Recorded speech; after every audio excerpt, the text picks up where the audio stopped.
I'm just looking at what I did and the decisions I made and how I got here and the things that I've learned over the years. And it's been a really interesting kind of presentation to put together to actually look at what made me turn up as an engineer, as a structural engineer that I am at the minute. I currently sit up on the first floor in this building and I'm a team director and I look after about 40 plus engineers, so that's a rather large number of people to be responsible for. When I was thinking back, I went all the way back to primary school and thought, what was it that actually made me want to become an engineer? And this is embarrassing bit number one. And I have a little day book here. It's called Alexandra Lawrence News and Stories. And this is me as a 6 and 7-year-old, and as we're admitting our age, this is my mum, it's written on the back here. It's about 1982, so you can work out how old I am. And this is an entry. I can't believe I'm going to read this out, actually. So this was down in Plymouth, which is where I'm from, which is not next to Southampton, as someone asked me earlier. Big discussion between Gus and Pompey. So this is probably somewhere around November 1982. It says, "Dear Father Christmas." Oh, I'm laughing already. "Please may I have 2 sets of Lego road boards, brackets, 2 curved and 2 straight, very important,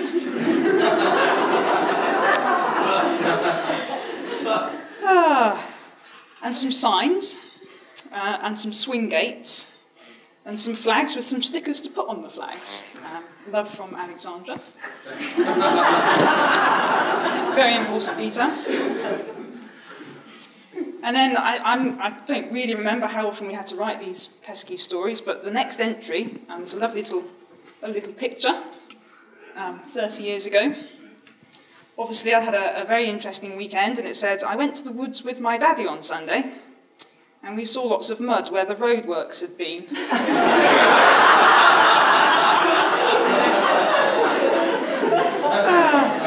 And we looked at the wire fencing.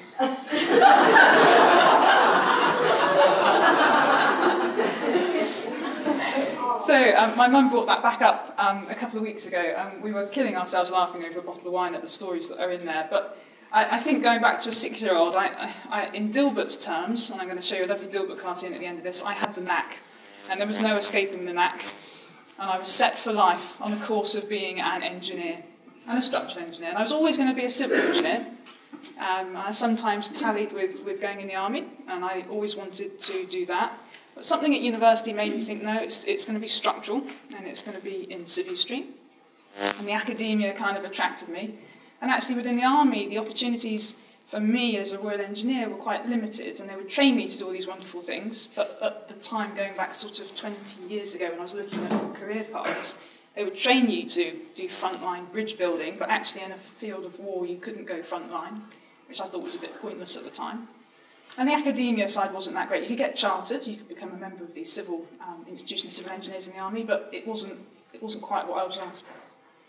So, the Lego took me to Southampton University, where I did do civil engineering, and Southampton, there was a company in Southampton at the time called Gifford, and my tutor worked for Gifford. So surprisingly, when I graduated, I went to work for Gifford, but I came up to London. It was a bit Dick Whittington style, and I had all my goods in a handkerchief on a stick, and I arrived in London in a very, very small team. There were 4 of us, and I was the 4th member of the team, just based down at Waterloo. And I started work as a structural engineer, and I was, looking forward. I remember my first day at work, I was getting on the tube. I came from Devon, the tube was miles away. And I was feeling really proud in my nice new shiny suit, and off I toddled, and I got my first project. And I thought that was perfectly normal because I didn't know any different. So this was my first project, Harley-Davidson showroom. And lots of bikes, lots of Harley-Davidsons, strange hogs, lots of hogs wandering around, as we discovered. And as a graduate, I didn't know any better, but my boss at the time was a guy called Matthew Austin, lovely guy. And he said, "Well, here's your project, just off you go." And I thought, okay, well, I've done a bit of this engineering stuff at uni, I'll make a start. I sat opposite a guy called Mike Johnson, who's in my team here still, and Mike's not with us tonight. And Mike kind of dragged me through my first couple of years, I think, at Gifford. He was a draftsman, did a lot of reinforced concrete detailing and drawing, taught me an awful lot, taught me everything I knew. And so this was my first experience. You know, it's silly things that you just didn't know. So I remember looking at some plans, and they had a plant room on the roof, and it was very pertinent for WiBSE guys. And I thought, plant room? What's in the plant room? I had no idea. I was expecting, you know, green stuff in there. Within 3 months of graduating, I was in tender interviews on my own. There was a senior engineer that was assigned to me, but he decided not to turn up, so I had to brave out the entire 7 hours of tender interviews, interviewing contractors, because it's not desperately clear from the photo. It's quite funny because these are old, you know, negatives, and these are old photographs. It was all exposed concrete. It was supposed to be white, but money problems. It just became very light. So there's lots of quality issues, and we had a very technical specification I had written, like I knew what I was doing. Anyway, we appointed a contractor, did all the design. It went onto site within about 6 months of me graduating, and I was going to all site meetings. And I would go back and report to Matthew, my boss, and all life was going fine. And then slowly the project sort of slipped, and the deadlines were slipping away. There was lots of delays. We were getting blamed for a lot of the delays, and there was muggins here that was in the meetings. And when I was defending Gifford at the time in the meetings, the contractor wasn't particularly pleasant. And again, I'd never had an experience of working with a contractor, so I didn't know any different. But he called me a stroppy cow one day, which I thought was lovely. I was just pointing out that he was wrong and I was right, in a nice way. And the project got more and more delayed. After it was a year delayed, and eventually it went to adjudication, then it went to arbitration, the client settled out of court, the main contractor went under, the construction director was sacked. You know, there was a whole raft of things that went wrong with this project. And it was a really big learning experience. And I was laughing with Mike today, and he said, looking back, he always told me it was going to be character building, and it absolutely was. And it was horrid at the time. I have to admit, some really horrid pieces of this. But looking back, it was a good experience. I then moved on. I thought, well, surely this can't get any worse. There must be a nice project coming. And I was given St Luke's Church, which is in Devon. And I think there must have been some local Devon connection. They thought, well, Alex will go and do it. We had I'm sorry for any architects in the room tonight, but we had a horrid architect here. It was awful. He was post-retirement age, misogynistic, a guy called Ron Weeks. The name might instill fear in some of the old Gifford guys here. He used to swear at our partner down the telephone. He wasn't much nicer to me. And it was just really difficult. And that's the existing chapel, which was knocked down, and this new one on the right-hand side, I'm not making any comment on its architectural merit, was put in its place. And here's some of the construction photos, so lots of big steel frames. That's the kind of thing that I did then as a graduate engineer. It took over 10 years to complete, and that bottom photograph is 10 years later, not too long ago, I have to say. Just a torrent of problems with this project. It was years late. I had no money to finish it. The steel fabricator, the first guy they were going to use, because it's Devon and it was in the middle of Dartmoor, there weren't many, so they were going to use the local blacksmith. This is a fairly complex space frame, so I said, I don't think that's appropriate. So they appointed a steel fabricator, who then went bust. I appointed a second one. Then the client had a performance bond, and the bondholder went bust. And the main contractor went bust and was bought out by another company. Still the same architect, unfortunately. And I used to go to the greatest lengths to avoid this man. And because I lived in London at the time, and this was down in Devon, we used to get the train from Exeter up to Paddington. It's a long time on a train with someone that you're not really getting on with. I used to lie. I used to pretend I was going to meetings in Plymouth. I used to pretend I was going home. And I remember one time, I said, I'm going to meet my mum for coffee. I'll be on the later train. I will see you at the next meeting. I thought, excellent, I've got out of another train journey. I went for the coffee. I got on the train. 2 stops up the line. The doors opened. Everyone got on. I put my paper down, and this man had got on and sat opposite me. So I still had this longest train journey in the world. Life moved on. We did make peace, me and the architect, and actually he turned out to be a very nice chap outside of work, but actually working with him was really difficult. So I learned so much during this. And then I thought, is that really what engineering is about? All these difficult projects and all these problems? Surely there must be something nicer. And then I started what became known as the Sheds Are Us phase. So this is up in Bicester. I did an awful lot of big industrial warehouses up in Bicester. And it might not look the most exciting project. However, it had a fantastic construction team in Galliford Try at the time. It was professional, it was well run, the team were lovely, the projects went very well. I got chartered with the Institution of Structural Engineers at this time. And for anyone that doesn't know, the institution's exam, it's a 7-hour exam, and you have 8 questions and you pick one. And always a bit of a hairy moment when you turn over that paper, because it's only one exam a year. And the second question was an industrial storage warehouse, and I was doing them at the time, so it was a kind of marvellous, it all worked perfectly well. So life started getting better. I got chartered, I was promoted to a senior engineer, and then I started doing more interesting projects. Whitehouse Crescent, and this was fab. I was the engineer, I was the project engineer, the lead engineer, as a senior engineer at the time. It's just opposite Harrods in Knightsbridge. It was a mixed-use commercial project, Galliford Try again with a contractor. The project went really well, and then when it went to site, I went there as a resident engineer for about a year. When it was coming out of the ground, that's an internal photo. So these are some photographs I found from the time that I was on site in the winter, in the cold. Lots of there's some pipes for the Sipsy guys. There are some pipes. I found a photograph of the pipes, and this was just great experience. And so one bit of my advice is if you can get to site or get some site experience with a contractor or subcontractor, I found it exceptionally useful, just to understand how they work and how they build and what they need in life. About 2006, in the heady heights of the BSF programme, I moved from Sheds Are Us to Schools Are Us, and did a sequence of schools, working with some great architects. This was Marks Barfield, Michael Tibbett School, Elm Court School with JM Architects, and then the Park Campus. And these were all award-winning schools. They were all SEN schools, but they were brilliant. And all of those contacts that I made at that time, we're all still in contact. We do lots of repeat business. We bid stuff with all of the architects, the contractor. Just a really lovely set of projects. I was eventually promoted to associate somewhere around all the BSF time. BSF morphed into academies. So there's about 7 academies I've done in the last X years. The first one was Woolworth, and that was for Balfour Beatty, and that was about 2006 we started working with Balfour Beatty. I'm going to say now, we laugh. We have a very good relationship with Balfour Beatty. I look over there at the guys. We've done a lot of work with them. Lots of repeat business with them. And this was, it was maintaining client contacts all the way through. And my role changed, from being a structural engineer doing calculations to running teams of people doing calculations on projects. And so I was much more client-focused, negotiating contracts and fees, and just gaining the experience as we go through. And this is just something that's very up-to-date. This is what I'm doing at the minute. Bromley, I'm doing lots of station work now, sheds, schools and stations.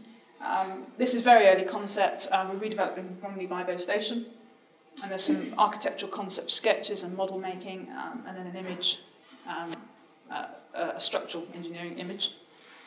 And it's been interesting looking at the career and the projects and all the experience I've got. And one of the things, Debbie said it as well, and I said to Debbie earlier, I haven't actually had, I feel, any problems in getting to where I've got to. I've just decided what I wanted to do and just did it. And there was no barriers. I had huge amounts of support. My brother's an engineer, my father's a pilot, and a very technical background. My parents are fully supportive, and my husband's an engineer. He makes sure I leave the house with matching shoes in the morning these days. I commute long distance, he works locally, so, it's an interesting role reversal I have. He's the one that stays to look at the gas meter when the gas man comes. He's the one that does all the shopping and the cooking. He's home before me. I'm the one that's commuting 3 hours a day to get here and back home again.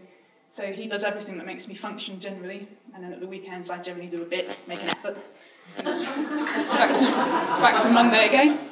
But there have been challenges, and there's personal challenges. There's challenges in the role that I'm doing at the minute. A team is big, 40 plus people is a lot to look after. There's been industry challenges. The recession has been particularly horrid. We've lost a load of really good guys. Getting jobs at the right fee level, that's a challenge. You don't want to buy projects and have difficulty trying to deliver them. So We want to have interesting projects so all of our guys are motivated and have the experience that they need. I was interested to know, as Sarah's talked about the WiBSE percentage of women and men, and the Institution of Structural Engineers is my institution, and I wanted to know, well, how many are there? What do we have?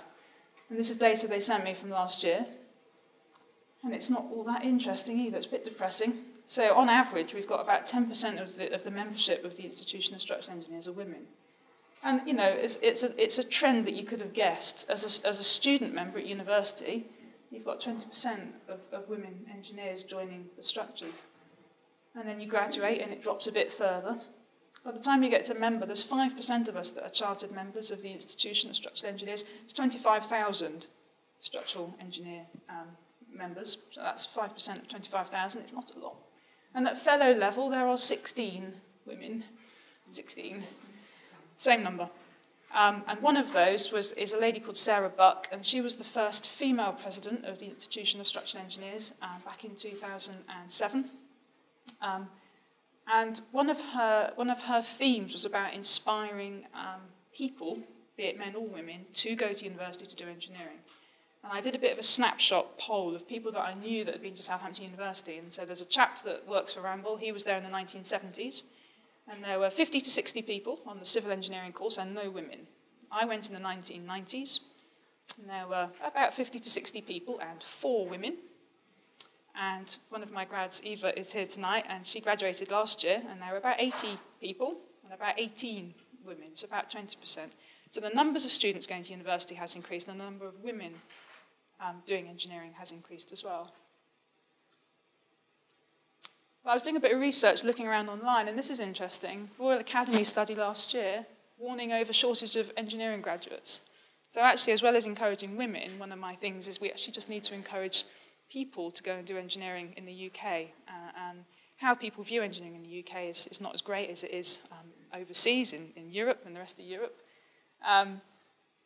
There was an online petition from the Houses of Parliament protecting the name engineer. People don't see it as a rewarding career over here, be it men or women. They see it as a sort of a hand, you get the washing machine engineer or the television engineer. So for me, that's a really important thing. It was strange when Farah asked me to do this. I started opening up the Evening Standard, and every night there seemed to be a headline. And so these are 2 headlines that appeared, or one's in the Observer. And this was a survey done by the AJ of architects. Now, I know it's not my field, but the headlines are quite telling. And I started thinking about this, and I thought, well, do I agree with that or not agree with those headlines? How do I feel about how I've been treated? And for me, I've never seen any headlines about engineers along those lines. And I was wondering, well, why is that? Is it because there's not very many of us? But I think there's probably a similar number of REBA architects as structural engineers and WiBSE engineers. Do we just not have a critical mass enough? Does no one bother to ask us if we feel like this? But actually, as I said before, I don't agree. I don't feel that I've had a problem getting to where I've got to so far. Perhaps I'm too junior. Perhaps I'm not senior enough to have experienced these problems. You know, I'm a director. I'm not a board director. There's more space for me to go still. So it's been interesting, just to see how I felt about the profession and what happens. And these are my sort of lessons that I've learned going through life. And the bolder and the bigger, the more important I think it is. And you have to plan, you have to have a goal and to think, I'm going to go there. That's how I've done it. I decided what I want to do and then just went to do it. Be yourself, and this has come up before. You shouldn't, just be yourself. Don't mould yourself into something that you think you should be. You don't need to develop a 10-pint-a-night drinking habit or sudden interest in football that you don't have. Just, you can read the back of the sports page in the morning just to get the top headlines and say the odd intelligent thing, which is something I've done before. You have to have great communication. I've written respect, and that's such a big one for me, and I just strongly believe that you have to treat others the way that you would like to be treated yourself. That's what my mum always told me. And you get respect that way. And to treat people poorly and badly is just such a bugbear of mine, and it goes on. I see it happen and it's wrong. You'll get so many experiences, and I'm not going to lie and say it's all been rosy. There have been some really difficult times, and you've just got to brave them out. Well, the option is brave them out or kind of collapse in a heap, and that didn't, for me, is not the way to go. Humour, take the mickey at yourself. And I've written contacts at the bottom it is important, but just maintaining those contacts as you go through, because all of the people that you're working with currently, as you go up the profession, they'll be going up their profession as well. And those contacts will just maintain and grow as you go up. There's lots of advice out there, and Debbie had mentioned this book before. It's called Tales from the Glass Ceiling. It's a very light-hearted read. It really is very light-hearted, but there's 2 quotes in here that I think are quite funny. So I will read them out. That's the second one. I need 3 hands again. Okay, so the first one is, Ginger Rogers did everything Fred Astaire did, but she did it backwards and in high heels. So that's quite funny. And this one is really pertinent for me. 35 is when you finally get your head together and your body starts falling apart. And I think I'm living proof of that at the moment.